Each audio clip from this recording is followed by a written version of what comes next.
Thank you all for coming to the Board of Aldermen meeting for North Topsail Beach. Today is Wednesday, November 6th. I want to welcome you. I would like to call the meeting to order, and I'd like to ask everybody to turn their phones to vibrate. Also, your watches, if you have a watch, because I forgot that last time. So with that, I'm going to call the meeting to order, and I'm going to ask Alderman Olszewski if she could do the invocation.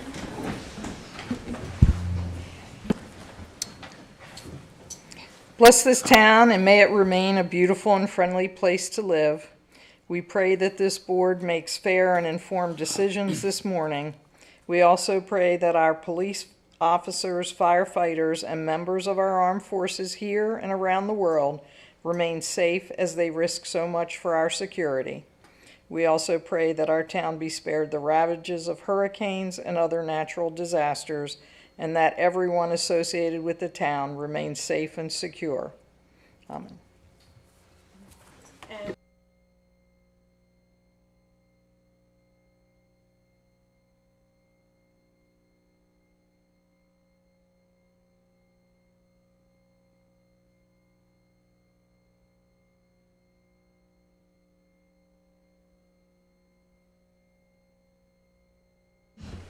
Okay, so the next item on the agenda is the approval of the agenda, and I'm asking for a motion to adopt the agenda.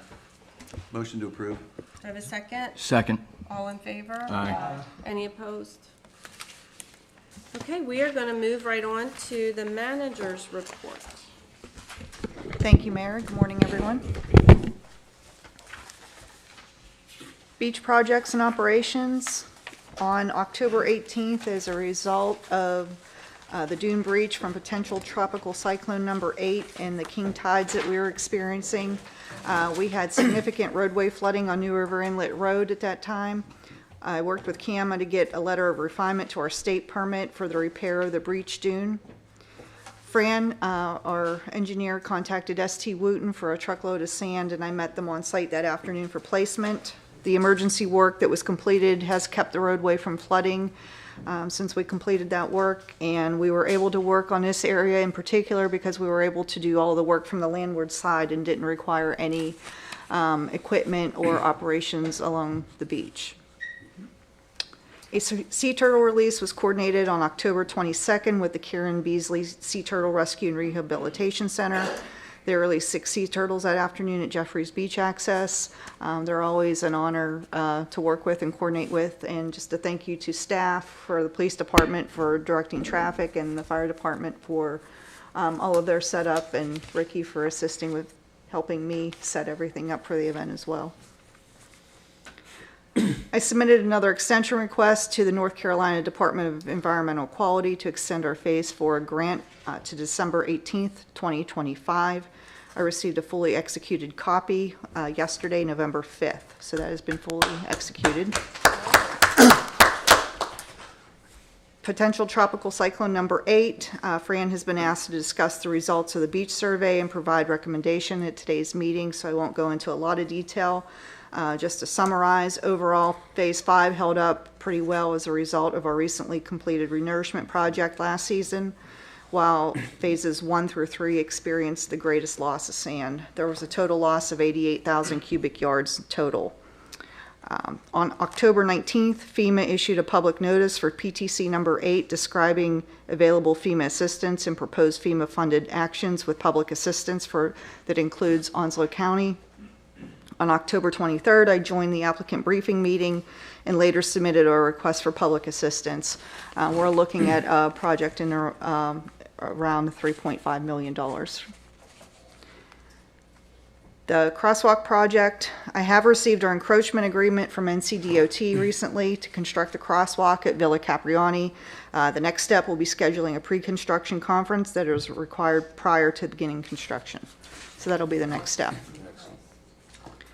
Roadway repair, roadway shoulder repair will be taking place on River Drive within the next week. I finally got through getting the necessary quotes and getting a contractor in place to do that repair on the shoulder area, so that'll be starting soon. Fire station number 2, the owner, architect, contractor meetings continue on a bi-weekly basis. Change order was executed after the last meeting regarding the size of the cement blocks.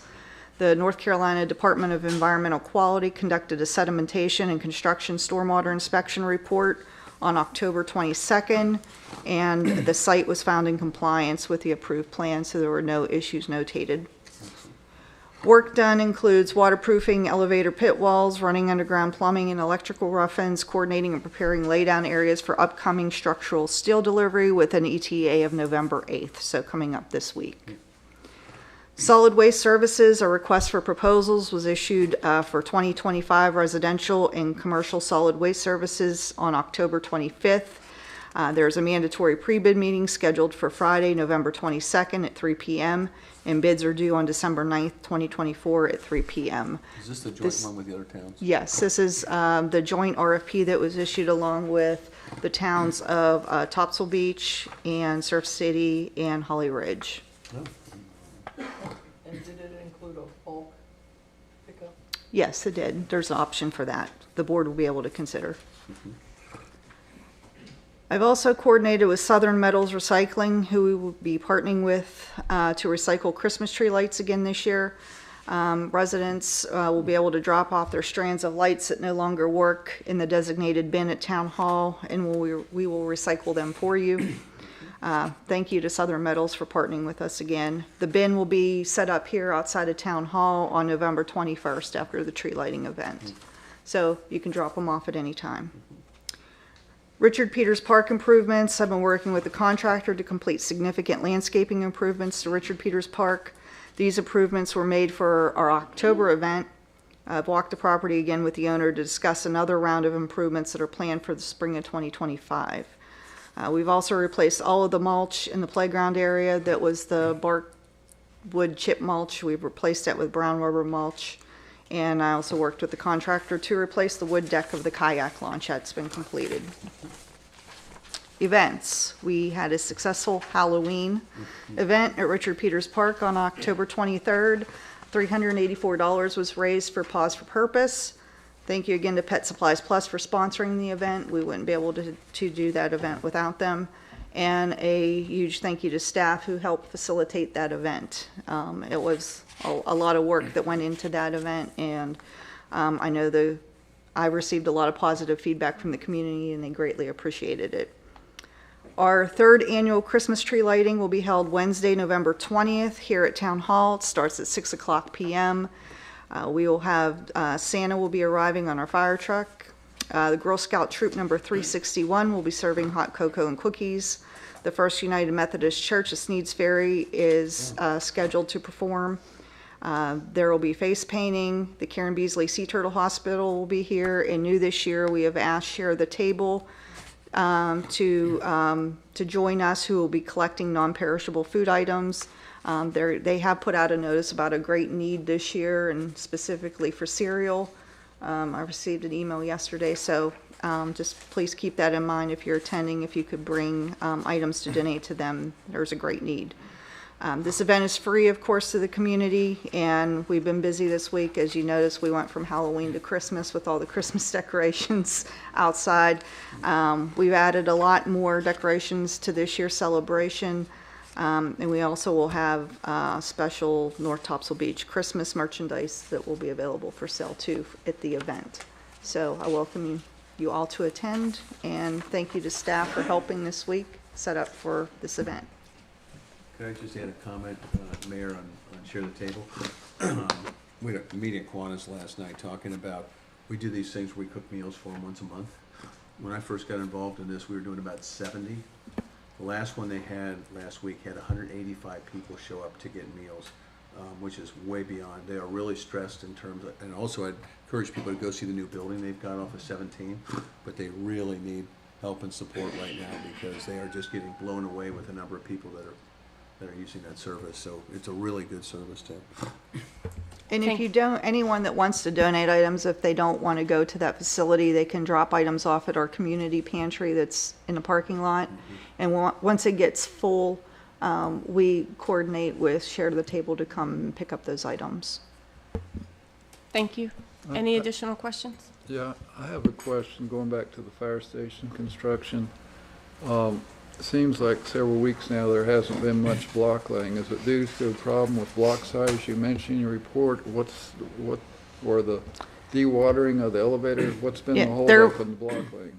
There was a holdup, and that's why we needed to get the change order approved, and it was due to the cement block size and then dewatering the elevator pit. But they've been back in operation now and moving, so. They're also working on an updated schedule to show, I've asked them to show how they can make up for lost days that they have lost during that process, that I'll share at a later time. So you're satisfied, though, right now with the progress on the fire station? For now, yes. Okay. And it's been a constant, like I said, we meet every other week, and, you know, we always stress the sense of urgency to keep moving. Okay. Okay, we're gonna move on, and next it would be open forum. Do we have anybody signed up for the first open forum?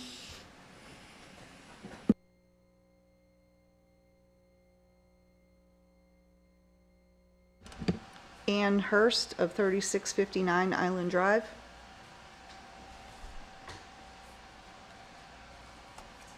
Thank you for your time. I'm here to talk to you about the impact of wedding venues on their neighbors. I don't know how many of you have Ma'am? wedding Button in front of you. There you go. wedding venue next to you. But we have two.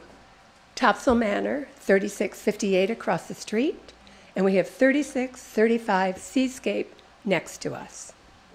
On October 19th, we had family in town from Virginia, and we were trying to have a nice dinner and conversation afterwards. I sent a video, and I appreciate the town manager passing it on to the sheriff, because I took many videos during the night for 3 hours of seeing the light show and the music. And if you would like me to play it for you, I'd be happy to, because it forced us inside. It seems reasonable that both of those places are large enough to have their receptions inside and let the bride and groom and their families and their guests enjoy the music and the light show without impacting the neighbors. When those two venues are just rentals, and our house is a rental for July and August, we hope, to pay for taxes and insurance. Otherwise, it's not. And so when they're just rentals, there's no impact on the neighborhood, none. And when we were on the beach on October 19th in the afternoon, some people were trying to find Topsail Manor that were at the venue the night before for a wedding. And their comment was they were surprised that homes that close together are allowed to be wedding venues. So I ask, can you require the wedding venues to have the receptions inside so the music, and I don't have something to measure the loud of the volume of the music, but it forced us inside. So my request is to have the venues have the receptions inside. Thank you. Appreciate it. Thank you very That's much. my concern. Thank you. Do we have anybody else? No. Is there anybody else in the audience that would like to speak at this time? Okay, then we are going to move on to the next item, which is public presentations and hearings. And the first item I'm excited about, we've got a life-saving award that's going to be presented by Chief Sauer. So we will join him.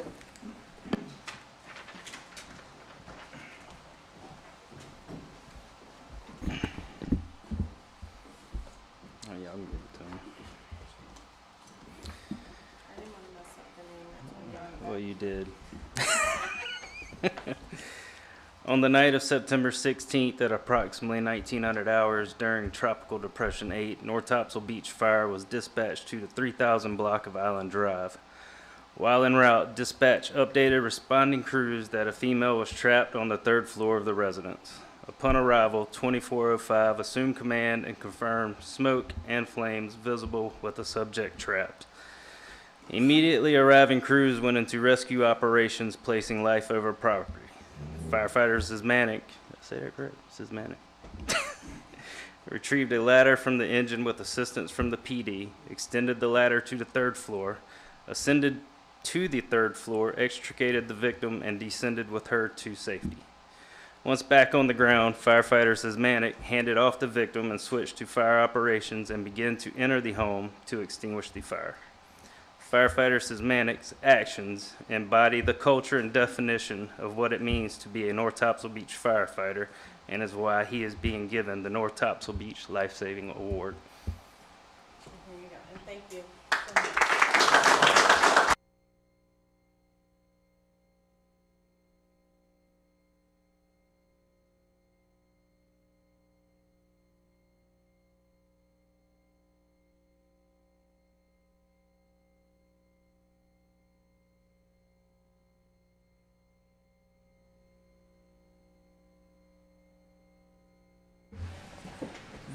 So thank you, I appreciate that, and I know everybody in the community appreciates all that our firefighters do for us. Okay, we're gonna move on to the public hearing, special use permit number 24-00000 for application from Capital Asset Topsail Development LLC with Planning Director Hill.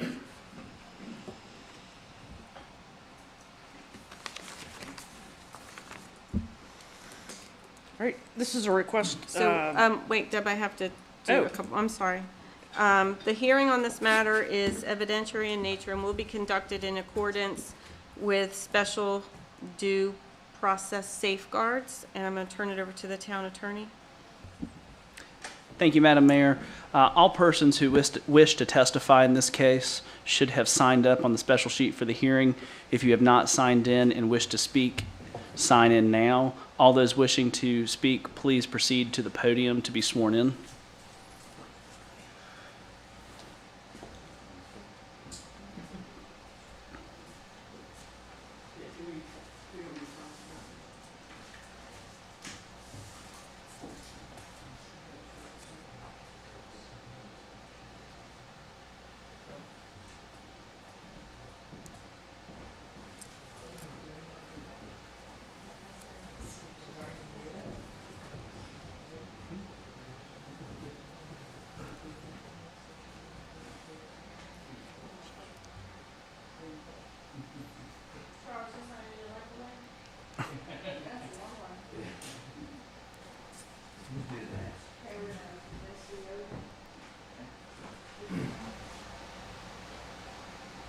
Do you swear or affirm that the evidence you shall give to the board in this action shall be the truth, the whole truth, and nothing but the truth, so help you God?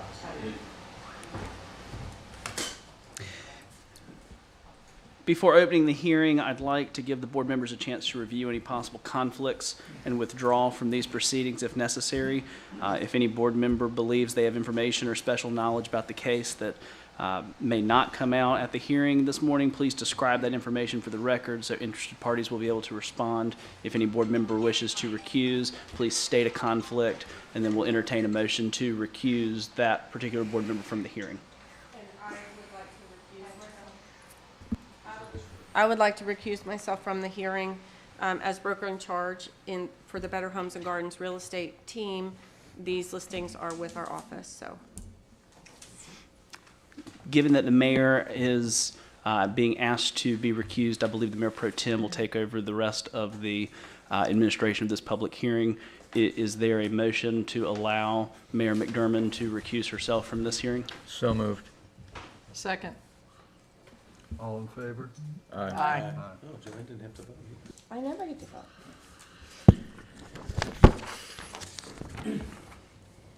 So, if you're going to recluse yourself, you should excuse yourself from the podium. Getting kicked all over. Sorry. Get the gavel. Take your gavel. Plenty of seats in front. Yeah, I see that. So the All order right, of, so, we're transitioning here. We're doing our public hearings a little bit differently than we have in the past, and we're getting assistance from our town attorney throughout the public hearing so that we're doing things the way we should be doing them in a public hearing. So Attorney Ferguson, please. Thank you, Mr. Mayor Pro Tem. This is, just for the record and for those present, this is a little different from a normal public hearing. This public hearing is a quasi-judicial where the board will sit as a judicial body to hear evidence on the special use permit pursuant to the town's ordinance. The order of business for this hearing will be as follows. First, the planning director, Deb Hill, will present the staff report as well as her testimony, and then we'll hear from the applicant, Mr. Riggs. Anyone else who's signed up to oppose this request will then be given an opportunity. Parties may have the opportunity to cross-examine witnesses after a witness testifies when questions are called for. If you want the board to see any written evidence such as reports, maps, or exhibits, the witness who is familiar with the evidence should ask that it be introduced during or at the end of his or her testimony. We cannot accept reports from persons who are not here to testify. Before you begin your testimony, please clearly state your name for the record.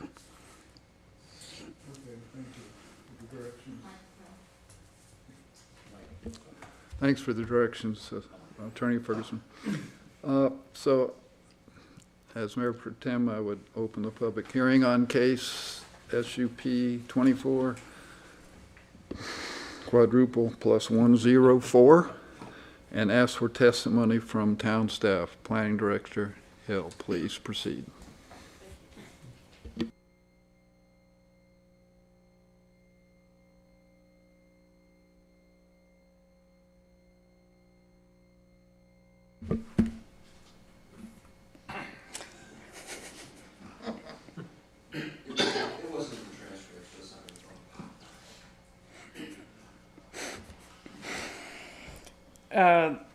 The applicant is Charles Riggs, with Charles Riggs and Associates Incorporated, representing his client Chris Playford of Capital Asset Topsoil Development LLC.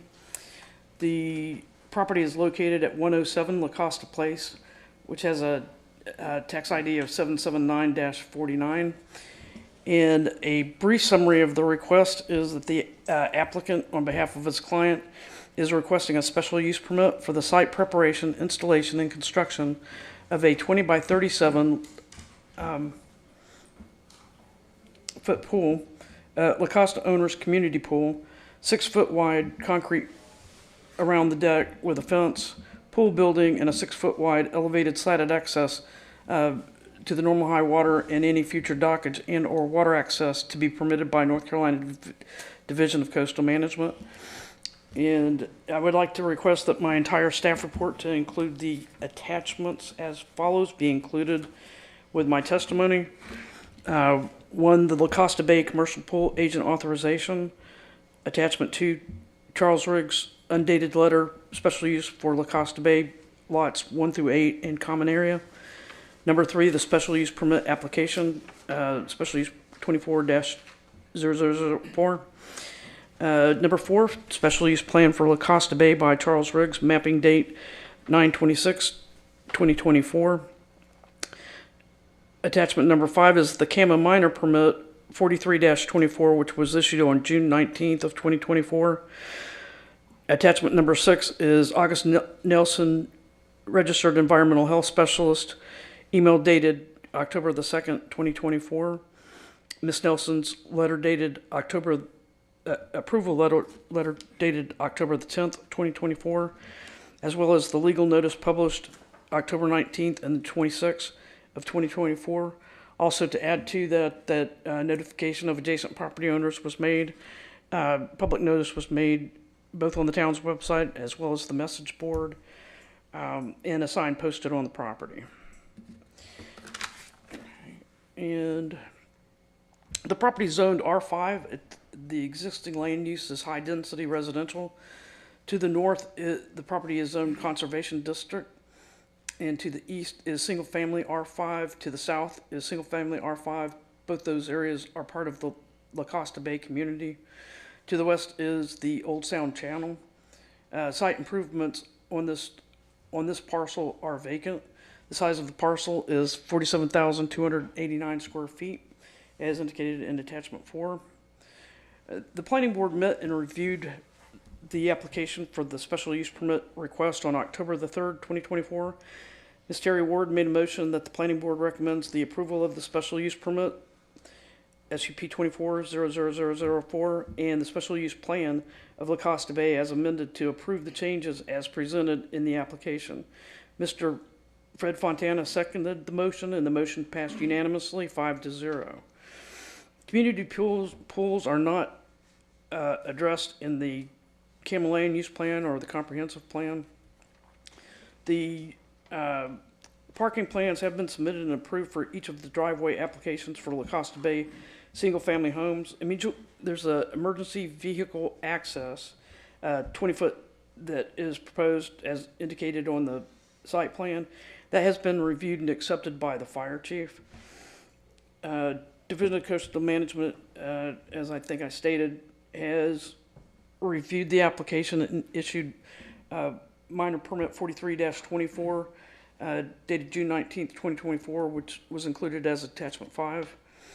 The Onslow County Health Department Public Swimming Pools Program regulates the construction and operation of pools used by multiple families for swimming, bathing, recreation, or therapy. On October the 2nd, August Nelson concurred with the proposed special use permit site plan, which was attachment 6, I think I've got it as. She has since completed a review of the engineered plans and issued a letter of approval dated October 10th of 2024, which is attachment 7.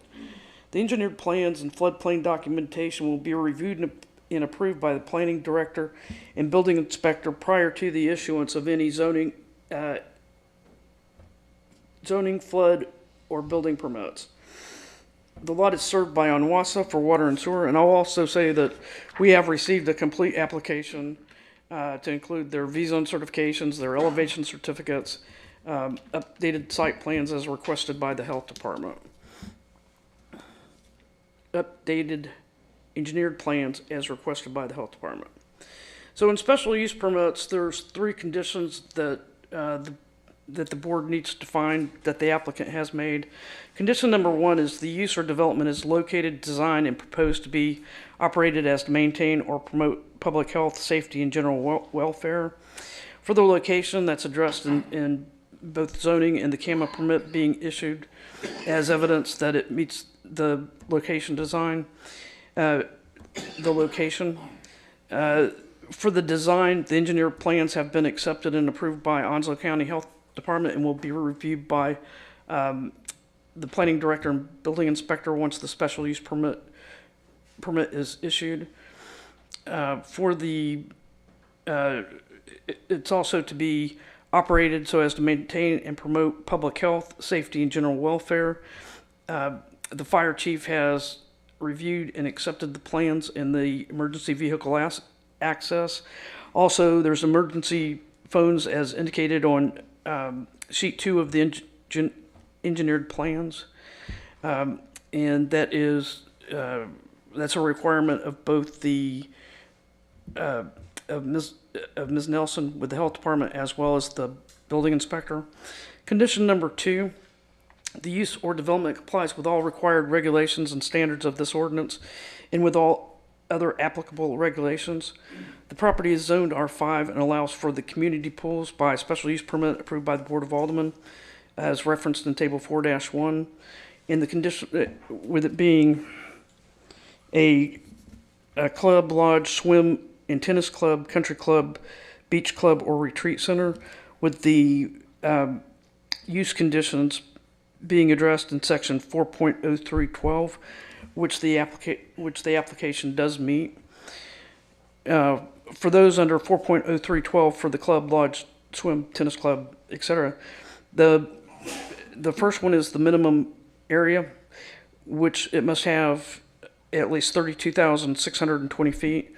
The application, the lot is 47,289. In condition B, the location. If located within the development, the site must be accessible from at least one main route into and out of the development. It's accessible via the 20-foot proposed vehicle access easement from La Costa Place, as reviewed and approved by the fire chief. For the use separation, 50-foot minimum distance between the clubhouse, swimming pool, lighted tennis court, or athletic field, any other adjacent residential property. The pool lot is 157.85 linear feet to the closest residential lot. Pool must be located so as to comply with the minimum CAMA setback requirements and setback requirements for accessory structures for the district in which it's located. And that's evidenced by the CAMA minor permit 24, which was issued. For security fencing for the pool, for item D under the 4.0312, outdoor swimming pools must be protected by a chain link or other similar material fence, a minimum of 4 feet in height, and equipped with a self-closing and positive self-latching gate provided with hardware for permanent locking. This is also a requirement of the health department under 15 NCAC 18A.2528, as well as the building code. So as you can see, there's the three of us kind of overlap on some of the items, particularly when it comes to safety. And on the type of fence, the fence is also fencing is also indicated in the engineered plans, and I have a sample photo that I'll pass around to include as another attachment to give you an idea of the type of fencing that's going to be involved.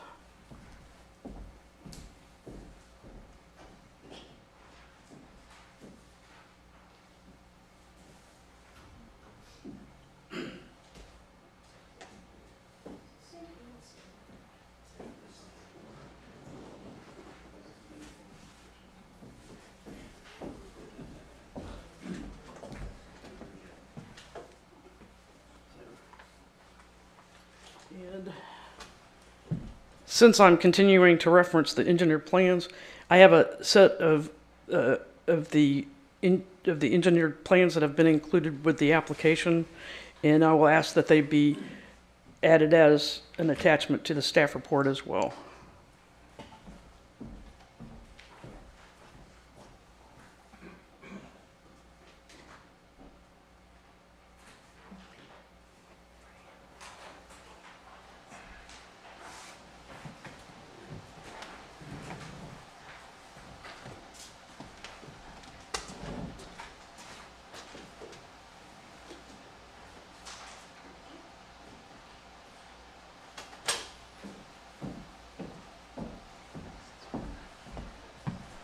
Typically, we don't have the engineered plans at the time that we're processing the special use permit. Typically, it's the use that's requested first.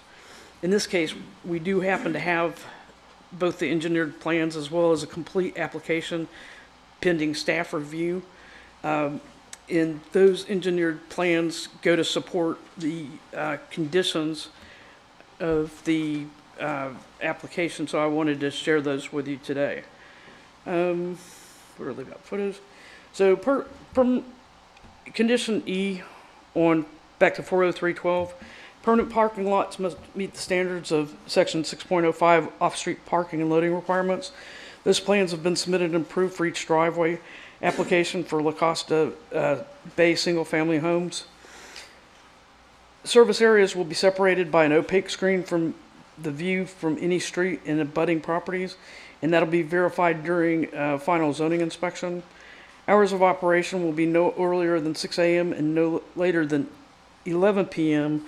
However, the hours must meet the more restrictive conditions by Onslow County Health Department. Signage is included on the engineered plans and will be verified during final inspections by both Onslow County Health Department, zoning, and the building inspector.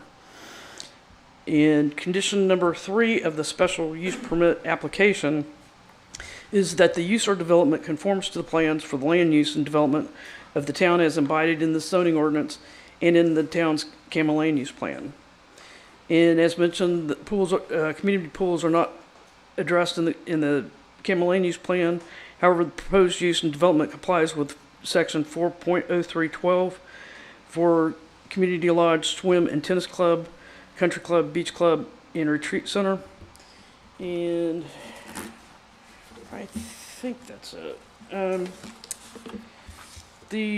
We talked about the, and I want to explain why, because I've got a couple of planning board, I've got 3 planning board members, so I don't want them to be, I want them to understand why there's so much more information being provided to you during this presentation than it was to them. The engineered plans, as you can tell, were dated October the 2nd. The planning board met on October the 3rd. The letter issued by Ms. Nelson was issued the following Thursday on October the 10th. So the review, and as I said, the review is for the use to be compliant with Section 2.20 special use permits. However, you may have conditions that you want to add to the approval of the application. So we talked about fencing, we talked about the emergency phones, and for the ADA requirement, our previous building inspector had reviewed these plans, but we have a temporary building inspector now, SA, and SA has reviewed the plans, and for the ADA requirement, he said that because of that the topography is level, and that the use is for the private use of the owners within that development, that there would not be any additional ADA requirements. And for the bathroom, since the furthest residence is less than 300 feet from the pool enclosure, the health department does not require separate bathrooms. So for a lighting plan, there is going to be low voltage shielded lighting, and that's not included on the plans. So, does anybody have any questions for me? Is 4 feet, is that the intention, or is the community looking to put a higher fence? I think the engineered plans had it as 48 feet. It's 48 feet. I mean 48 inches, sorry. I'm short. I'm short, it seems like 48 feet. Maybe they want 48 feet. Just a concern there with kids jumping that 48. I mean, that's pretty easy to get over. Okay, and where's the electrical feed coming into the lot? We're gonna be able to question him. Okay, I can hold that one. Let's just hold it so he can go on. Yep. I've got questions for him too. Okay, If I would just remind, if a witness doesn't know an answer, that, and we have someone here who's going to testify to answer that question, that person Yeah. is open, subject to questioning, so we might get that answer Yeah, subsequent. Instead of hearsay. Yeah, I'm confident that they're in the engineered plans that I submitted, but I will let the applicant address that with you. thank you. That kind of goes beyond the scope of, Special use permit. yeah. Okay, thank you. Any other questions for Director? Any other questions for Director Hill? Right. Okay. So I'd like to introduce Charles Riggs as the applicant on behalf of his client. Council, do we have to make a motion to adopt the exhibits that went in? Or we do that at the end? If the board decides that Ms. Hill's report and the exhibits that are attached are competent evidence for your decision, then at the end, you can make a motion to accept them as findings of fact as you consider the special use permit. Thank you. While we're on the subject of that, were we supposed to have a motion to open the public hearing? We did. I believe, Did we? We did I believe we did have that motion by the, Okay. I believe the mayor made the motion and then recused, so Okay. we're all good. Okay. No, we didn't. We opened the meeting. I believe the mayor did the motion to open the public hearing and then made another, and then she asked to be recused, by which I believe it was Alderman Oshesky that made the motion to recuse her. Yes. Mr. Riggs. Thank you. Good morning. Charles Riggs, 502 New Bridge Street, Jacksonville, North Carolina. I'm the surveyor for Mr. Chris Playford, Capital Assets. We did apply for the special use permit as you have before you today. Ms. Hill gave you quite a detailed presentation, so I don't necessarily want to repeat every item she had. I would like to give you a brief history. La Costa was originally created 25 years ago. It was a 15-lot subdivision with a recreational area. Those lots were allowed to have single-family and or duplexes. So Mr. Playford elected to reduce that to 8 single-family lots with a recreational area. And we felt like the community was better served by having one community pool rather than 8 individual pools. So what you have before you is a tract of land that's greater than an acre. The normal high water, the coastal wetlands, the 404 federal wetlands have all been delineated and approved by the Corps and by CAMA, the Division of Coastal Management. As Deb had stated earlier, we do have the minor CAMA permit for the pool construction and its amenities, and its associated improvements. We do have an emergency access, 20-foot wide, coming off the side street.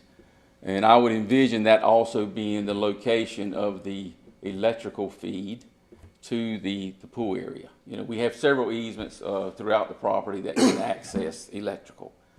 In regards to the fencing that you've seen, we certainly are going to go by the code or the regulations, but if the board feels like that a higher fence needs to be installed, I believe that could be a condition of the request.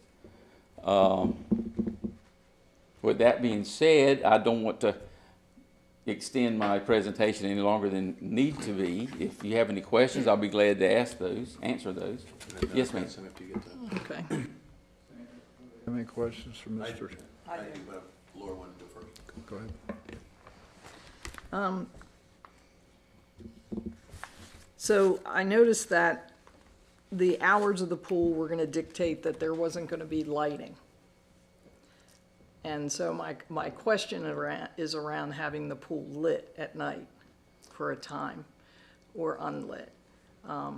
With a 4-foot fence, if you have somebody jump that and you have a floater at night, no one's going to see that person in there. I agree.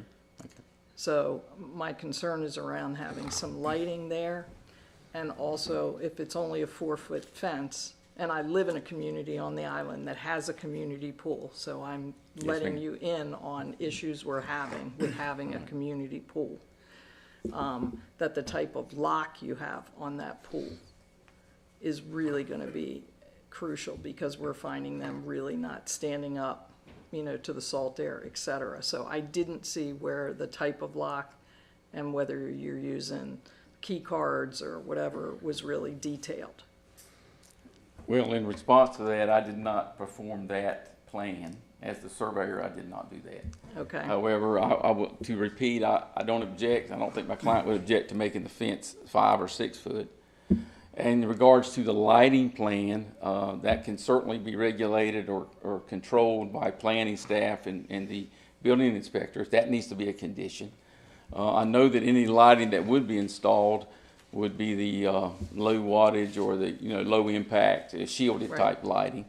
So whatever you feel like is and I'm sure any concern you have is valid. So we will appreciate those concerns. We felt like that would be handled during construction. Yes, ma'am. And the lock, I don't. We'll make sure that it's done properly. Yes, ma'am. Okay, and then the phone issue addressed. Currently, analog phones are required, and fewer of the carriers are even offering those to pools. So I would like clarification as to what the county had said regarding an analog line, or who the carrier is going to be, or what kind of digital line. Because currently, you can barely get an analog line that you pick up that dials direct to 911. We have problems with those. So if someone could clarify that. Well, I'm not able to clarify that. That would Okay. have to be clarified by Onslow County saying exactly what's required. And of course, I'm going to emphasize that we're going to do what's best for Right. the community to protect the welfare of the citizens. We're certainly not going to put anybody's life in danger. So, we can again make that, if we need to make that a condition, that you have a preference for the type of phone system. Yeah, I don't know. We'll see if we can get the county to clarify. It's just getting more difficult if the county's still requiring that analog line. Yes, ma'am. For it to be there and be functional all the time. Let me see what else I had. And I don't know if I mentioned this earlier, but these are just going to be, this pool is only going to be served by the 8 single families. And there's no additional parking. Any parking for anybody will be on the lots themselves, their own lots. Okay. All right, I think those were my issues. Rick? Yeah. Hey, Ricky, Can you scroll back so we can look at the plat, the purple thing? You said a couple of questions on this. Right, that's it. So, can you see it? Mr. Riggs, can you see it?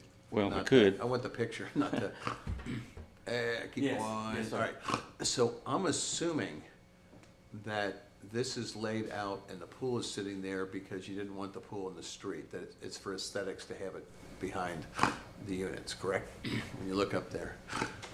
When I'm looking at it, you got wetlands above it. These are the single-family lots here in here.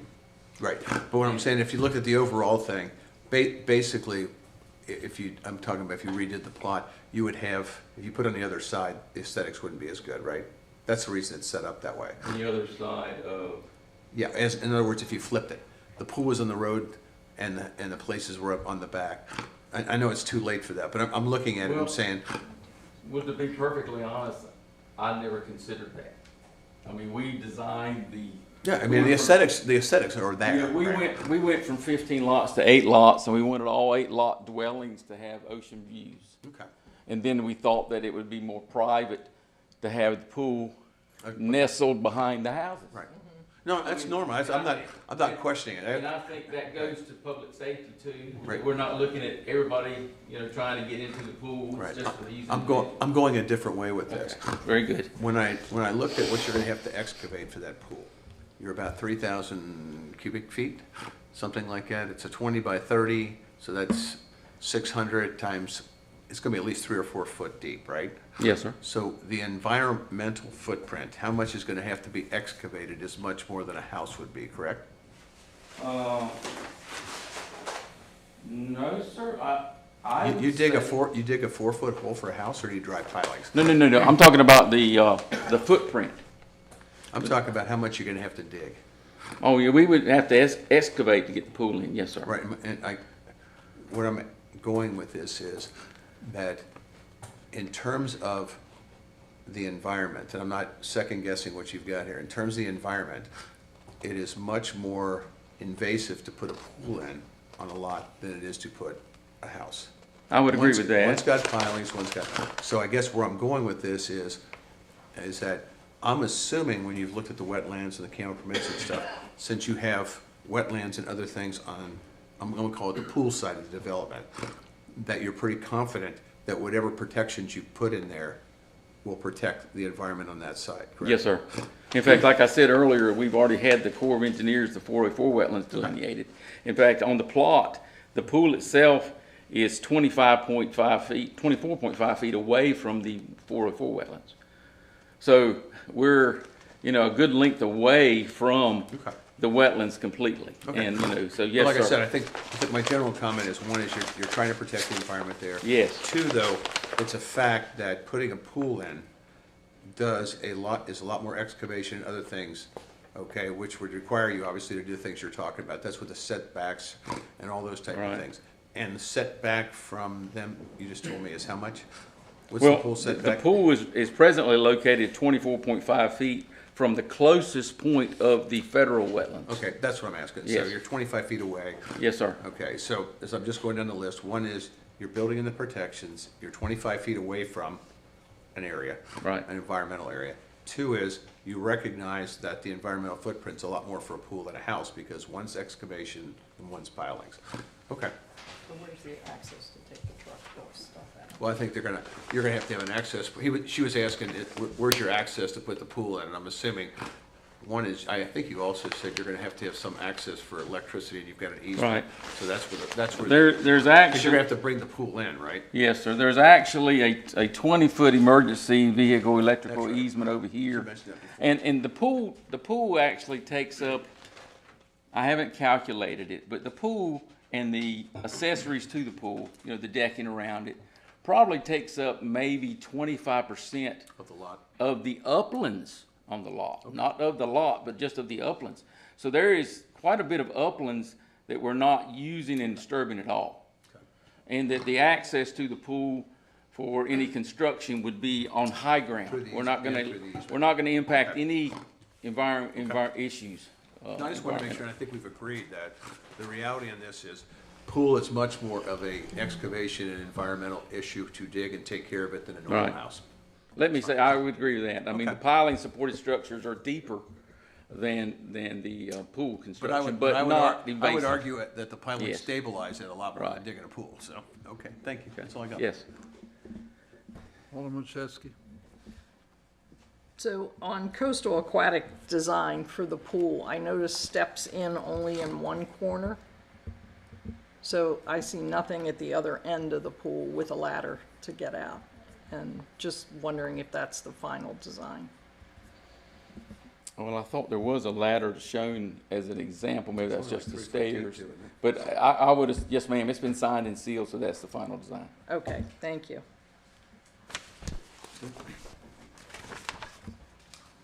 I do have one question. What is the construction type of the pool? That's all I see. Is it a one-piece fiberglass pool like you see for single-family houses? It sounds like it's too big to get down the It road as will, one it will be concrete. concrete. So it's a gunite. Oh, okay. Yeah. Any other questions for Mr. Riggs? And just for the record, Mr. Riggs, if you would, you said your name and your address. Would you just briefly talk about your professional experience so we have that on the record, please? I am a professional land surveyor. Received my license January 6, 1986. And we handle all types of surveying, in eastern North Carolina and with site plans and things of that nature. Thank you. Thank Thank you, Mr. Riggs. you. Thank y'all. Is there anyone from the public who would like to make a comment about this proposal? All right, seeing none. Number 8, does the planning director have any further comments? Or the board or other? This is new to us to have a script, so Yeah. we're trying to follow it. Right, yeah. Any other comments from the planning director or from questions from the board? Thank you. I wanted to address the latter on the engineered plans. There are both steps and a ladder over on the other side on sheet 2.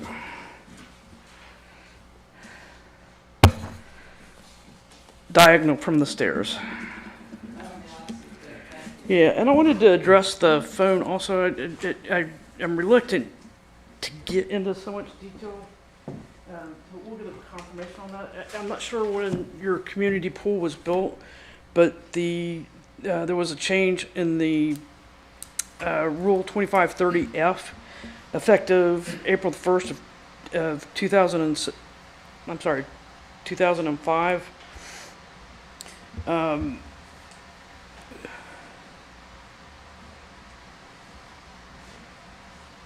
And where the telephone does not directly access 911, the telephone notification system shall provide 24-hour monitoring of all incoming calls by a telecommunicator who answers only emergency calls, be capable of routing calls to the local 911 telecommunicator via 911 dedicated emergency truck line and electronic transfer, automatic number identification, and automatic locator identification for the emergency telephone at the pool to the enhanced 911 system for all calls routed to 911. So it might be that there was an update. So I think that still requires an analog line, not a digital line. Okay. So that's, That was your question. yeah, that was my question. I think that still requires an analog line, Deb, that goes to the 911 system. Okay. And we're having enough trouble with carriers on the island that I know Right. that it's difficult to get that analog line and to just keep want a it hard up. Right. Yeah, That's what a hard line. that's what it is, but it's hard to get them now. It is. Okay, Okay. thanks. All right, any other questions from the board? Can I make a All right. recommendation or no? Can I make a recommendation or no? Not yet. So any discussion from the board? Hearing none, let's move on. So I would like Attorney Ferguson to explain our possible motion, since you said there are 3 elements as part of this approval process. So could you explain to the board what our motion option would be? Yes, sir. I believe at this time, the Mayor Pro Tem called for discussion from the board. Hearing none, you can move on to do a couple of different motions. I think the first one, to Alderman Grant's point, would be to make a motion to accept the testimony and reports and exhibits that have been presented in the hearing today, to accept those documents as findings of fact for the board's decision, if you find that the evidence presented today was competent, substantial, and material evidence for your decision. After you make that motion and have that discussion, you can then go through each of the three elements. And the elements come from the town's special use permit ordinance. These are the specific elements that you have to find in order to grant a special use permit for this project. Once I would recommend making a motion on each of those elements as outlined on the third page of the script that was provided, making a individual motion on each element. Assuming there is a second, you have discussion. Discussion would be included of what you've heard necessarily today that you believe fits that. I believe the staff report also explains where the planning director thought that there was sufficient evidence for each of those elements, and so you could adopt the planning report to support each of those elements. And then once, if all three of those motions individually pass, you can then entertain a motion at the end for any conditions that you might like to see related to the public safety, including conditions such as the applicant, assuming the applicant's amenable to it, that the applicant would adhere to all local requirements, such as the county requirements for, which I believe addresses lighting, fencing, and analog phone system. I believe there was a conversation about the height of the fence. If the applicant's willing to accept a height difference from the 48 inches, that could be an included condition the board can vote on. So that was kind of a long summary, but I think the first step would be to accept the evidence if you find it substantial, competent, and material as findings of facts, and then move through each of the elements on separate motions. Okay, is there a motion to accept the findings? Motion to accept the planning board's documents and presentation as finding of facts. Do we have a second? Second. All in favor? Aye. Aye. It's unanimous. Okay, do I have motions for the three elements? Let's start with element number one. Can I just ask a question, Mike, real quick? Turn mic. Oh, there you go. I think that Laura's going to ask to add something. Do we go ahead and approve these and then do the addition at the end? Is that the way to do it? So go through the three elements, and then if we want to add conditions, do that afterwards? Yes, sir. You should go through each of the elements, and then you can have a motion for conditions. Okay. I would like to make a motion that the use of development is located, designed, and proposed to be operated as to maintain or promote the public health, safety, and general welfare. Okay, is there a second? Second. Thank you, Laura. All in favor? Aye. Was there any discussion? No. Okay. No discussion, okay. I make a motion that the use or development complies with all required regulations and standards of this ordinance and with all other applicable regulations. Is there a second? Second. Thank you, Laura. Is any discussion? All in favor? Aye. Okay, Anybody else want to read the third one? Third one? Let's go ahead. All right, you're doing good. I will. I make a motion that the use or development conforms to the plans for the land use and development of town as embodied in this zoning ordinance and in the town common land use plan. Is there a second? Second. Thank you, Alderman Leonard. Any discussion? Yes. Discussion? No. All in favor? Aye. Aye. That's unanimous. Thank you. Okay, finding all these elements are met, do we need a motion to approve the grant application?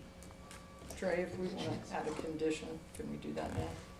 I believe once you have found all three of the elements, you can do a motion to grant the special use permit. But if there are conditions, I would then I would have a motion to entertain conditions and discuss those conditions. Okay, So the first one is going to be, I make a motion to accept the three we've talked about, and, right? So you've already gone, An issue. you've already gone through all three of those elements, so at this point, I think you can discuss. If there is an alderman who wishes to add conditions, I would make a motion to add a condition and then have discussion on what those conditions might be. All right, I would like to make a motion to request the applicant to raise the height of the fence, shown that the aluminum black fencing be raised to 5 or 6 feet. But I think the 4 foot is not safe enough. And I would like the motion to include that there be some type of lock, key code, or tag, or whatever for safety getting in and out, not just a pull and open. You know, that there's some kind of, I don't know what those little tags are called, or so that you take care of the lock and the height. I would also like to make in this motion that there be required pool lighting. Is there a And- second for that motion? I think the motion needs to be clarified. You either want it to be, the fence to be 5 feet or 6 feet, but not 5 or 6. So pick a number. Also, when you say pool lighting, do you mean lighting to illuminate the surface of the pool area, or are you talking about lighting within the pool so that you can see in the water when you're swimming in the water? In the pool. So the That's a 5 or whole- 6 feet, it really has to be clarified because I'm not a fencing contractor as to what's available for that aluminum fencing. If you can, I think a minimum of 5. Make a minimum phone, yeah. So I will draw attention to the board that the ordinance requires a minimum of 4. Now, again, I do believe it's in your purview to it says a minimum of 4 to request an additional foot of 5 feet. I also believe, it's my understanding that Alderman Ashesky's motion is premised on the idea of protecting public safety and concerns of jumping the fence, possible trespassers into the pool, drowning, and well-lit facilities to be able to identify those floaters as you. Is that correct? Correct. Okay. Would the representative for the applicant come to the podium and If that's acceptable. if Can those... you explain, Charles, what 4 foot is the minimum, but, 5 feet, 8 feet, barbed wire reinforced at the top? I mean, it's one thing to have a fence to keep small children from getting in the pool because they're wandering. It's another thing to keep kids that are old enough to know what they're doing from scaling a fence, no matter how high it is. So please explain the standards, please. Speaker won't, there we go, sorry. Well, to explain the standard, I mean, we all are aware that it's 4 feet. But if you feel like that it needs to be higher in your opinion, I don't believe that 5 feet is an issue. Is there an issue with that? Or to make sure that the 4 feet is high, is raised high enough, and then if there's some type of brick wall at the bottom, the first foot, I don't know, you see what I'm saying? As long as the obstruction is 5 feet, correct? Yes. You follow me, what I'm saying here? I think there's been some discussion that the fence may have already been ordered. Was it 5 feet or was it a minimum of 5 feet? What do you want it to say? I wanted to say minimum of 5 feet. I don't believe there's an Okay. issue with the 5 feet. All right. The 5 feet's not an issue, okay? I So just the didn't applicant like- will- so I the didn't like applicant it will being agree with 5 that. or 6. We agree with the 5 feet minimum. Thank you. And Mr. Riggs, I believe the other two conditions were the pool lighting required some type of lighting in the pool, so inside the pool, and then additional security measures to secure the gate to the fence, whether it be a lock or something suitable. Is that something the applicant is? We agree with having a lock that is satisfactory to the town board. Okay. And then in regards to the lighting in the pool, are you referring to actual light in the pool area? Yes. Okay, yes, that's No, wait a minute. that's what I mean, in the pool. So Well, I'm talking about the area of the pool, not the surrounding area of the pool. submerged within the pool? Yes, yes, yes. We're agreeable to that. All right. And so just for the record, I believe the applicant consents to all three of those conditions. And so if it's the board's prerogative to vote on Alderman Oshesky's motion for the conditions, I think now's the appropriate time. Okay, I'll second the motion then. all right, we have a second. Any discussion by the board? Yes, I think that this is, there is already ordinances in place, there are already requirements. I think for us to micromanage every little detail, adding another 12 inches to the fence, when they're already doing what they're supposed to be doing, they're working within the letter of the law, I think that we're micromanaging, and I think it's government overreach, and I'm opposed. This is a swimming pool that is going to serve a community of, what was it, 8 single-family homes. It's not in the middle of a condominium complex or a bunch of townhomes, and it's on top of everything else geographically.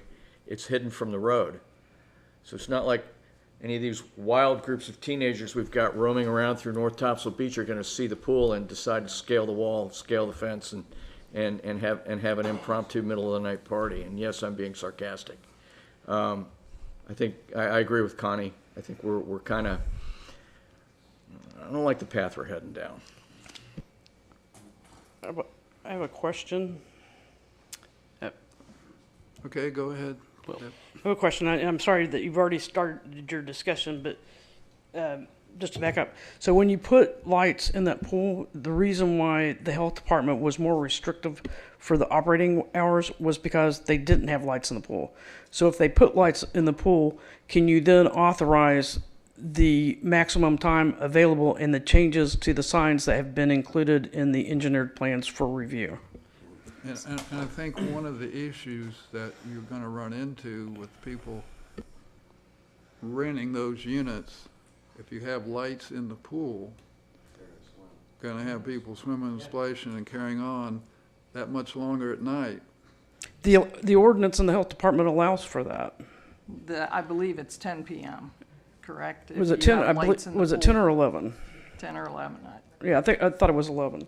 So whatever the max time is, whatever the restriction for the operation of the pool is, with lights in the pool, would you, with your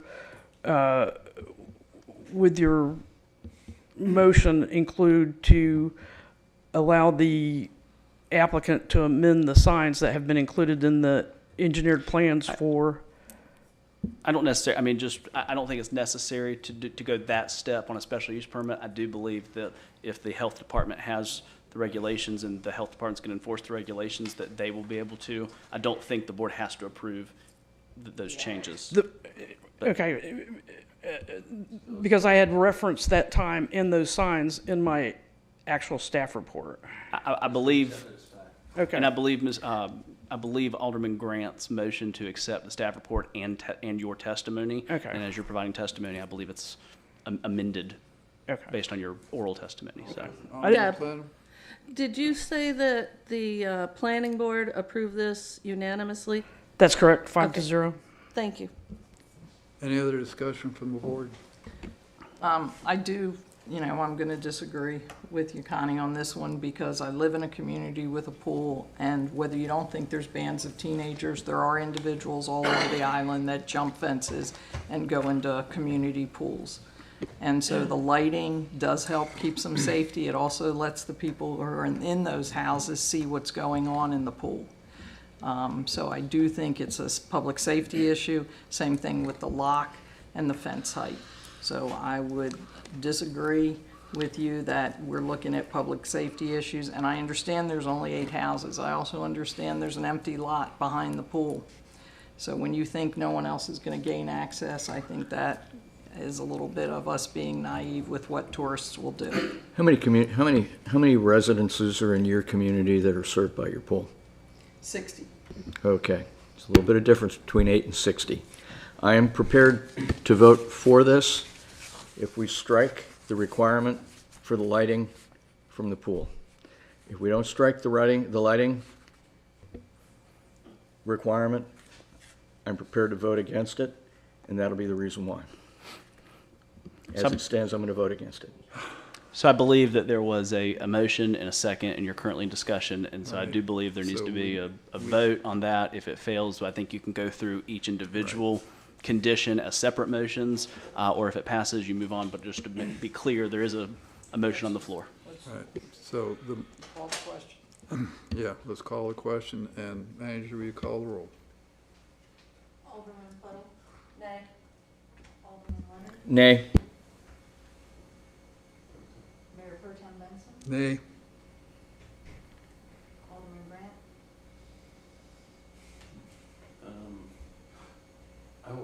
What I would say, I'm gonna vote nay because I figure you guys are gonna do what we're asking you to do, whether it's in this or not. If it's a 5-foot fence and you're gonna do the things you need to do. So, what I get nervous about is what Connie talked about, which is I don't wanna micromanage this thing. And we've kind of put you on notice, we'd love for you guys to put extra safety features in. And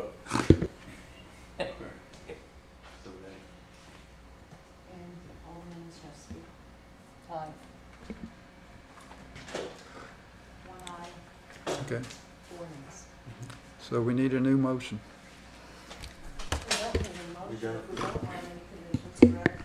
If you don't want any conditions, you can do a motion to grant the special use permit without conditions. If you would like the special use permit with conditions, you can make a separate motion that goes through those conditions. Okay. Do I have a motion? Motion to approve the special permit as proposed. Second. Thank you. Alderman Plittle. And to be Alderman clear, the motion, just for the record, is a motion to approve the special use permit as presented without the conditions. All right, any discussion on the motion? I'm still against the motion. Well, manager, let's call the question. Alderman Grant? Aye. Alderman Chesky? Nay. Mayor Pro Tem Benson? Aye. Alderman Leonard? Aye. Alderman Puddle? Aye. 4 yes, 1 nay. Motion. But prior to closing the hearing, I would ask for a motion that you direct the planning director to draft a written decision with your findings of facts and your conclusions to grant this permit. Okay. Planning director, you are so directed. Do we need a motion to close the public hearing? Do I have a motion? I'll make a motion to close the public hearing. Is there a second? Second. Any discussion? All in favor, say aye. Aye. Public hearing is closed. Mayor, please return to the podium and continue our meeting. Thank you. Good job.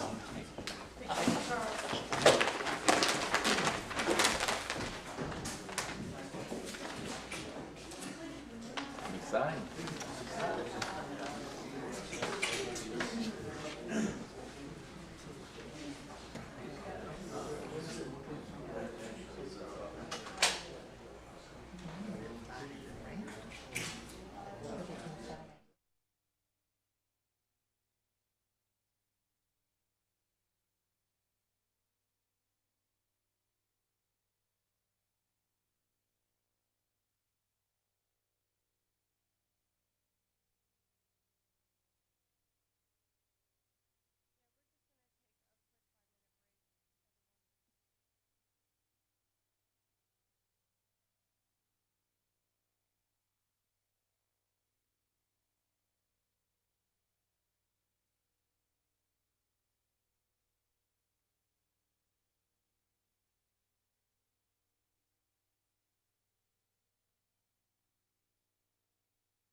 Hey, you guys, we are back.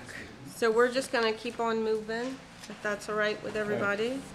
So the next item on here is an update from Mr. Franway. He's our coastal engineer. Do we have Fran? Hey, Fran. Hello, Hey. I'm there.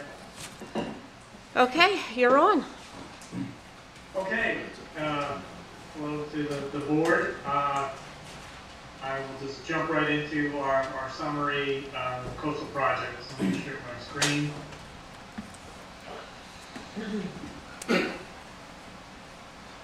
Here we are for the November 2024 update.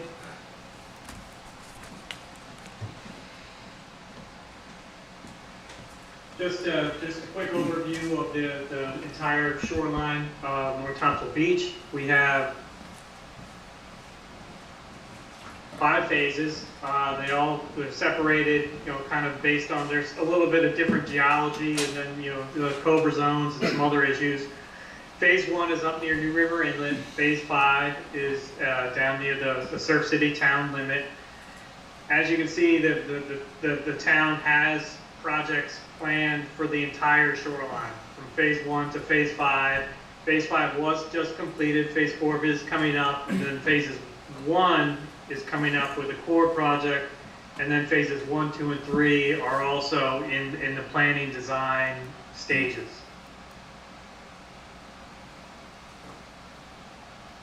This is an update from the core project that is occurring in the phase 1 breach this winter. The core project came back, and Southwind's construction, or Southwind's dredging, won this bid, which is good. Southwinds and Cottrell are really the 2 dredging outfits that do this core intercoastal waterway work, that I really have a lot of experience doing these projects. And this one is challenging because there is a good amount of pipeline. When you can see that, when they're dredging here, they've got to run pipeline all the way to the beach out here. Every now and then there's a dredging outfit that does not do this very well, but Southwinds does. It's 88,000 cubic yards still in the bids, but we're hoping actually that, maybe there's a little bit more sand. And myself and Chris Gibson have good relationships with the Southwinds. This is a core project, and the Corps get to decide things. So we can ask them for slight changes here or there.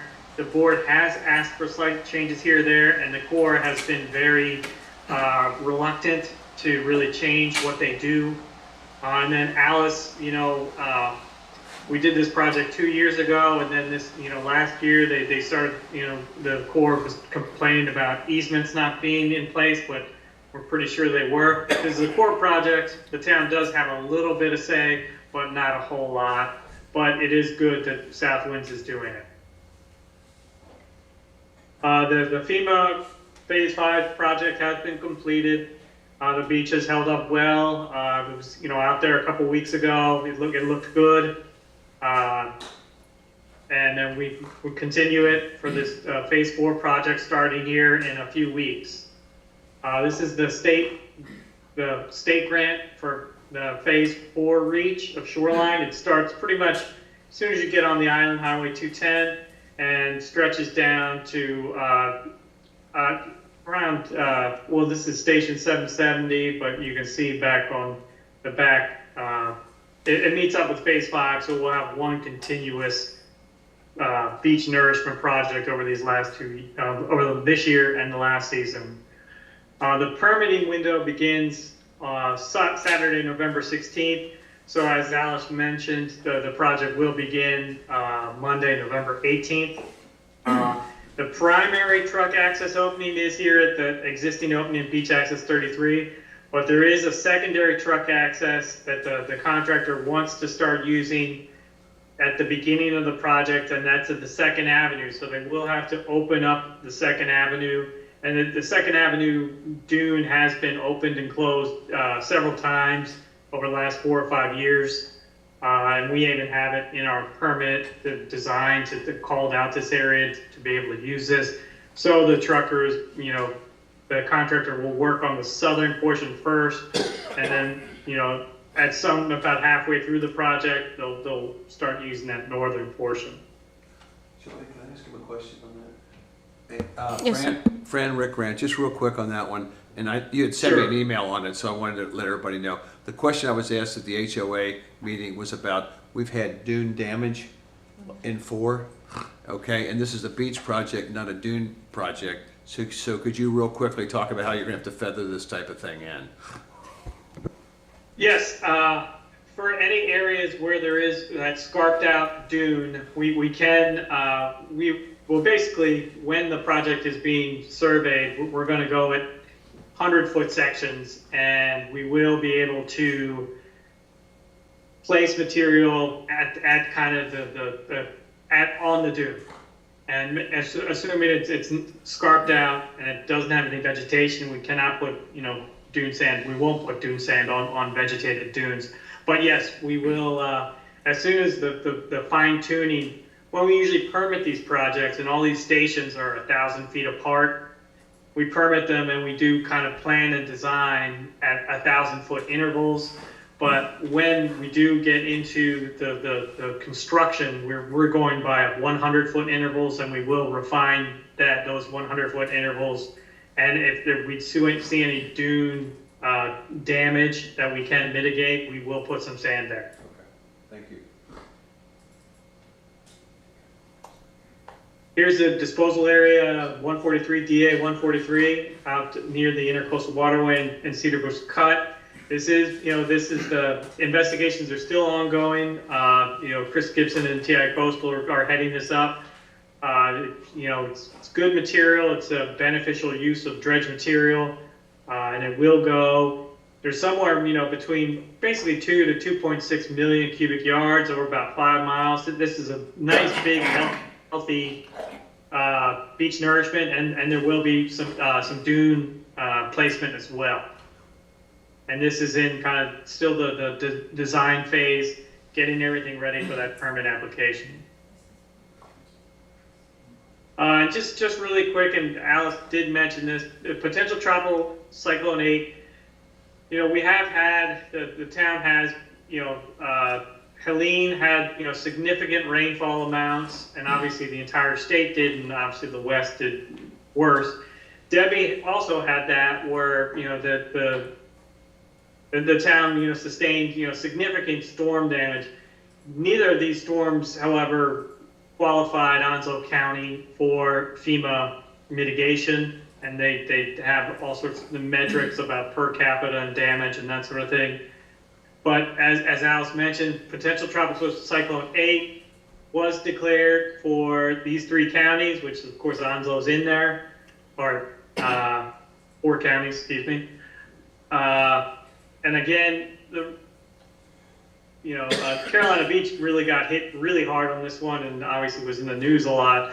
But there was still significant damage in all of Onslow County for this to qualify.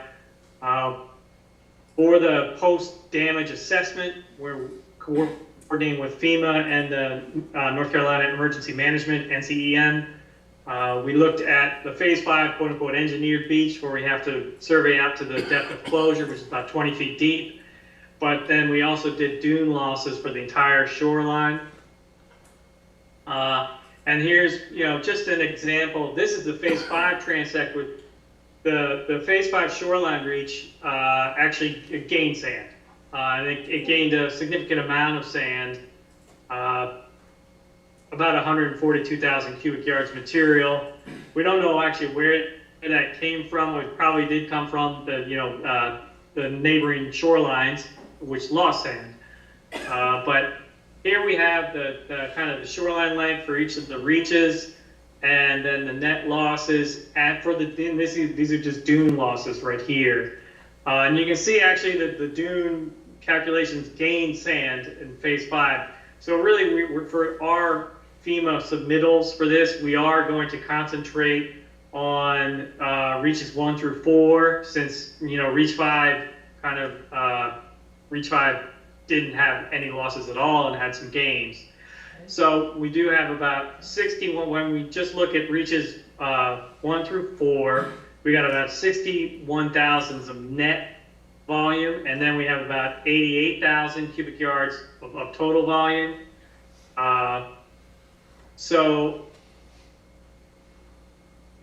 We're just continuing this process. It is, you know, the FEMA mitigation process is a long process. This is the, you know, the category B. This is just dune repair, and obviously the dunes do need repair, especially up in the phase line phases 1, 2, and 3.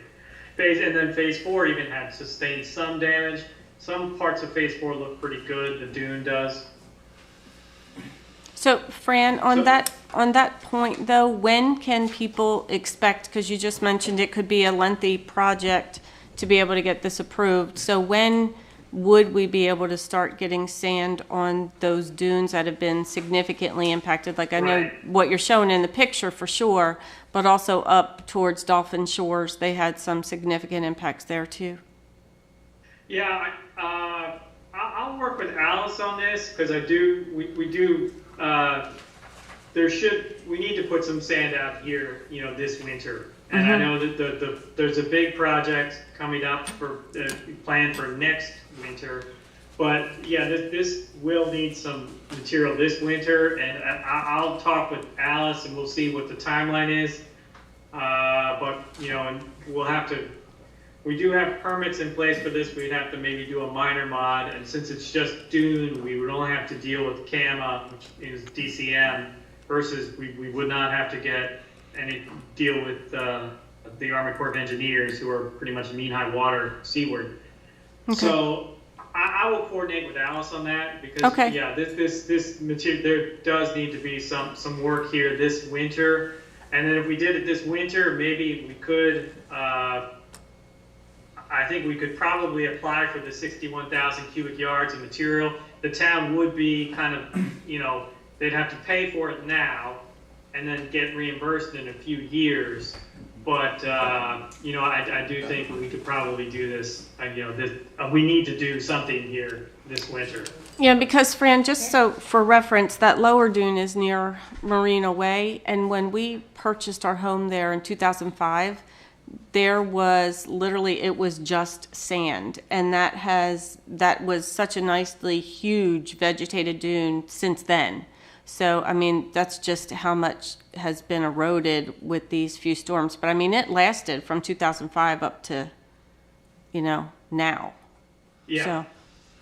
Yeah, I agree. Yeah, it needs some mitigation. Okay, and thank you. It needs it this winter. Okay, thank you. Sure, and so just to update on the Town on the Beach projects, the core AIWW project will be this winter at 88,000 in the phase 1 shoreline. The New River Inlet Management Plan that Rolf and Dow 40 have been coordinating with me, and I have seen some email traffic between the Army Corps of Engineers and Dow 40, and it does seem like they are moving forward with it, but it does, you know, it is a frustratingly slow pace, but it does seem like it is moving forward. The state grant nourishment that is planned for the window opens November 16, but the project will happen Monday, November 18. The PTC 8, 61,000 to 88,000 is potentially eligible, and then, you know, this does focus on phases 1, 2, and 3. With, and as Alderman Grant mentioned, phase 4 did have a little bit of damage as well to this, and there is FEMA, some sections of phase 4 also, you know, qualify. And then DA 143, that is investigations ongoing, and with permitting, you know, in the early, probably later on in the winter, possibly early spring. And then just continue to work with the finance officer, Alice, DEC associates regarding all the funding and everything going on, coming in, coming out, grant coordination, and then permitting coordination on all projects. And so that's the update. Thank you very much, Fran. Does anybody on the board have any additional questions? I have a question. Hey, Fran, do we have a start date for the Phase 1 project this winter? Potential start date? The Army Corps project? Yeah. No. Oh, I can reach out to Southwinds and see kind of what their plan is. Usually there are about 4 or 5 projects bundled together. The same with this, with Bogue Inlet and Snow's Cut, I think a few others. And we can see whether they're working north to south or south to north within their bundled projects. I can coordinate with Southwinds on that. Yeah, I appreciate it. Thanks. Okay, if there's nothing else for Fran, we will let him get on with his day. Thank you, Fran. Okay, thank you. And the next item on our agenda is the consent agenda. And I'd like to request a motion to approve the consent agenda. Motion to approve. Second, Second. any discussion from the board? All in favor? Aye. Aye. Okay, unanimous. So let's move on. Under continuing business, we've got the interlocal agreements on bike techs, and this would be Manager Darian. Thank you, Mayor. As you know, we've been working amongst the 3 towns, the town of Surf City, the town of North Topsail Beach, and the town of Topsail Beach for the Beach Vitex Joint Project Eradication Project. So this is, I'm looking for the board to make a motion to approve the interlocal agreement as presented and possibly amended, which shall be agreed upon by the town attorney and town manager for the implementation of a partnership of the Topsail Island Vitex Eradication Project using funding from the Coastal Storm Damage Mitigation Grant. This is a joint project that we have went in on and applied for grant money, has been successful. So this is just the next step in that process. So we've got the motion laid out. Do we have anybody who'd like to make a motion? I'll make the motion. Do we have a second? Second. Do we have any discussion? All in favor? Aye. Unanimous, okay. We're gonna move on to new business, which would be Resolution 2024-03, adoption of the 2025 Board of Aldermen Annual Meeting Schedule. And this is Manager Darian. Yes, this will put in motion and adopt your 2025 Annual Board of Aldermen meeting schedule for the upcoming year, effective January 2025. Right now, you have your meeting scheduled on the first Wednesday of each month at 11 a.m. So this sets forth the same schedule with the exception of the January meeting, because that falls on New Year's Day. So we have that set as January 8th, 2025. Perfect. Okay, so do we have a motion? I'll make a motion to accept the schedule, Do we have a The second? resolution. the resolution. Thank you. Resolution of the schedule. Second. Any discussion? All in favor? Aye. Okay. All right, and then that brings us to the second open forum. Do we have anybody signed up? Yes. Mark Barefoot, 2181 New River Inlet Road.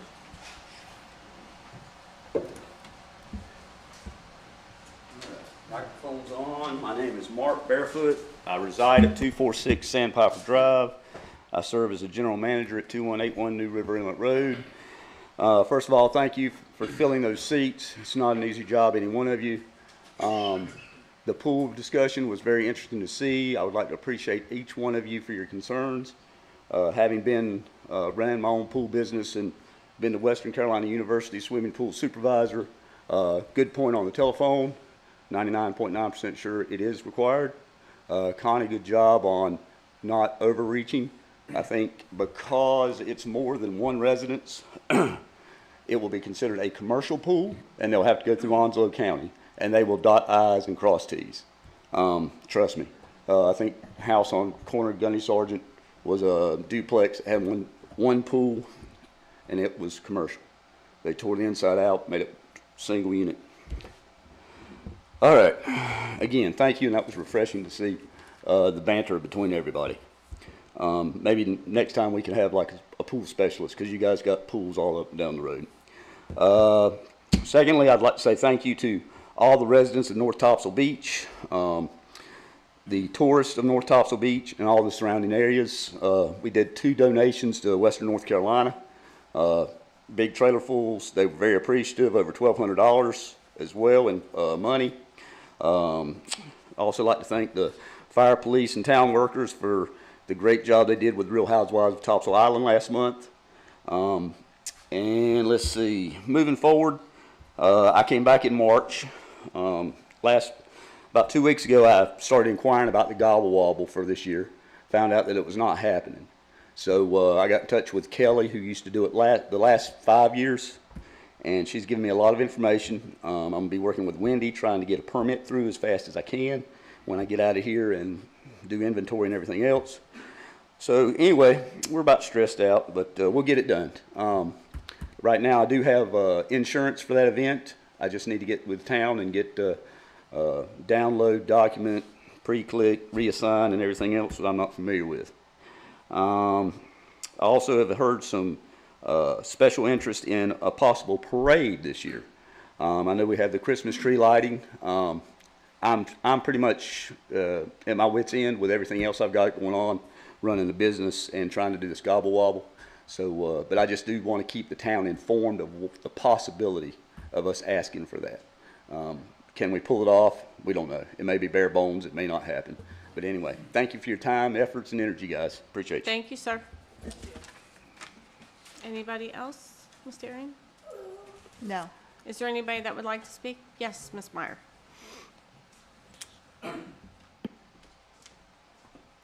Y'all couldn't get away without a Meyer talking, could you? Susan Meyer, 224 New River Inlet Road, Unit 138. First, I wanted to thank the town for their Halloween parade. It was wonderful. The other thing I wanted to ask about is on the project that Fran was talking about for the B for dunes in section Reach 1. In the past, Topsail Reef does not qualify because of our bags. And the other project, the Army Corps of Engineers project, the sand that gets pumped, usually doesn't make it down to Topsail Reef. So we're like on no man's land. And I don't know if y'all have been up there and seen how bad it is since these 3 storms, but it's really sad, and we could really use anything that you guys could do for us, because yeah, we've got a project coming in another year, but and typically these are high tides, and I get that, but we have no low tide. I mean, no beach at low tide at all, and normally we have at least a little bit. It's worse this time of year, but anyway, if you guys could find some money in the budget or that somehow or another cover some of it. But thank you.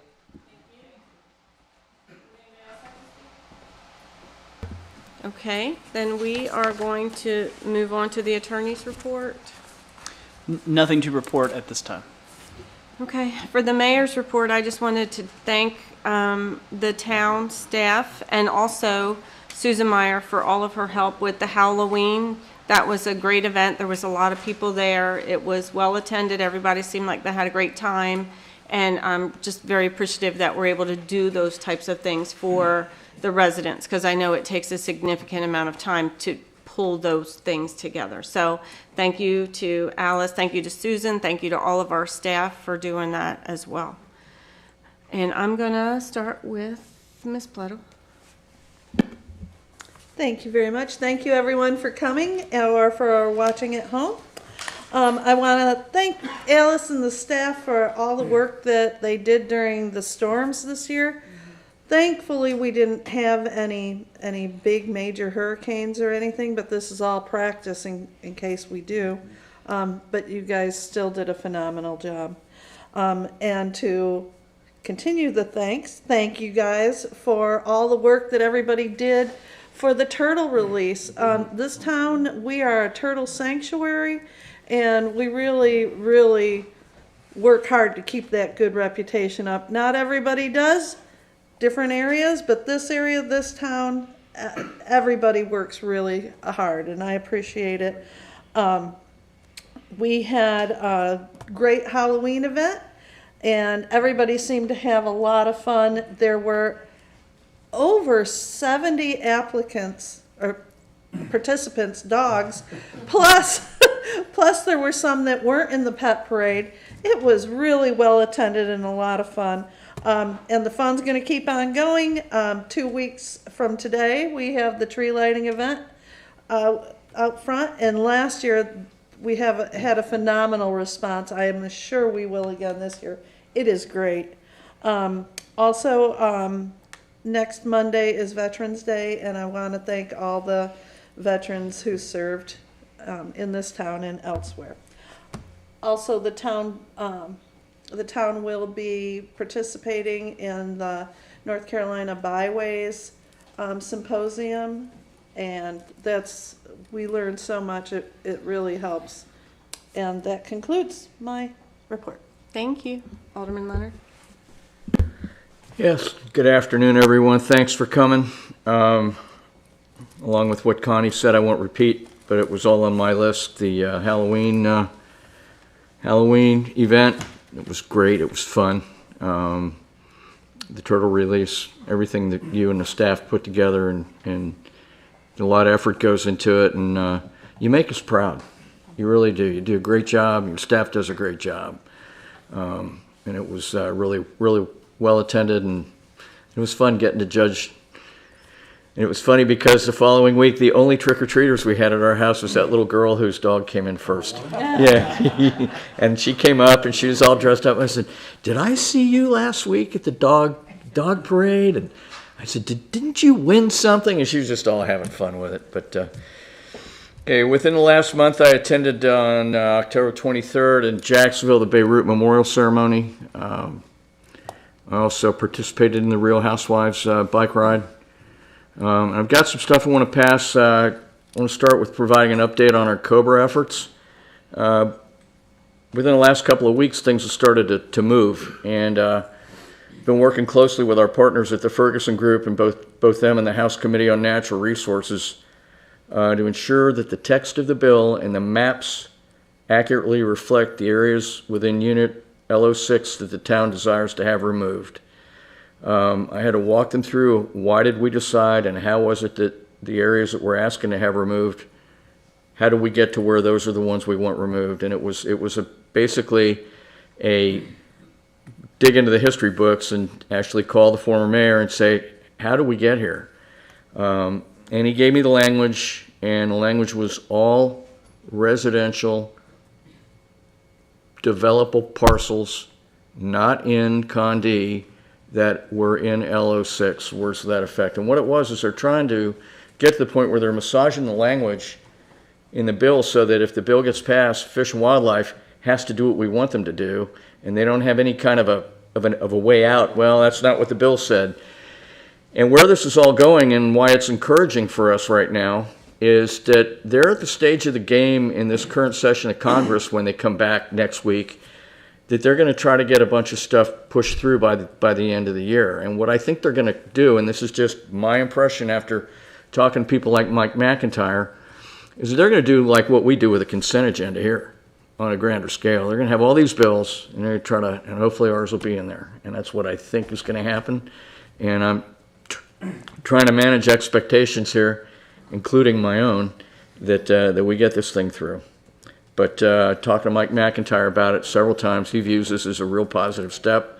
It's the very first time Fish and Natural Resources has come back and asked us for clarification language for the bill. So, and on that happy note, I'd like to wish everyone an early happy Thanksgiving. I would also like to wish a happy birthday to the world's finest fighting force, the United States Marine Corps, celebrating the 239th anniversary of its founding in a Philadelphia tavern on November 10th, 1775. We have a number of Marines in our various departments in town, and I'd like to extend each a special happy birthday and a Semper Fidelis. I'd like to also wish all our veterans a happy Veterans Day, and again, we have a lot of veterans on our town staff, and I'd like to wish each of them a happy Veterans Day. And finally, on a somber note, as I do every time this year, every November, as a town, we observe another important date this month. We have a street in the town's north end named Gunnery Sergeant D.W. Boatman Drive. There was also a plaque on the wall over here commemorating the dedication of that street in the Gunny's memory. And Gunnery Sergeant Darrell Boatman died on November 4th, 2005 at Landstuhl Regional Medical Center, Germany, from wounds sustained on November 2nd, 2005 from an improvised explosive device while he was conducting combat operations in the vicinity of the village of Habaniya in the Al Anbar province of Iraq. He was a member of the 8th Engineer Support Battalion, 2nd Marine Logistics Group, 2nd Marine Expeditionary Force, Camp Lejeune, North Carolina. Gunnery Sergeant Boatman left behind a wife and 2 children. Semper Fidelis, Gunny. This concludes my report. Thank you very much. Mayor Pro Tem Benson? I will second my colleagues' reports in sake of brevity, and that's my report. Alderman Ashevsky? Yeah, I want to thank the staff and Alice for all her efforts on recent events, and I again will reiterate the other aldermen's comments, and I look forward to attending the 249th Marine Corps birthday ball this Saturday, and I'll pass the mic. Reiterating, thanks for coming. Shoot down 2 rumors. One, Tom was actually not there at the founding. You were a year after that, I'm pretty sure, is when you joined the Marine Corps. And the other one is, too, at the Halloween, there is no, my sister, it was not rigged. I know that she won 3 different drawings, okay, to the delight of everybody there, but it was not rigged. So anyway, that was a great, great type of thing. I love doing the Halloween thing. Thank you, Fall. Okay, then I need a motion to go into closed session. So moved. Second. All in favor? Aye.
Ricky, are we back? Okay, so we are back from closed session, and we do have one motion to make. I think Alderman Leonard's going to do that. Okay, in conjunction with the annual review of the town manager, I'd like to make a motion that we raise the town manager's salary to $175,000, retroactive to the anniversary of her hiring, of this year, the anniversary this year of her hiring. Okay. I second that motion. All in favor? Aye. Do we have a motion to adjourn? So moved. All right.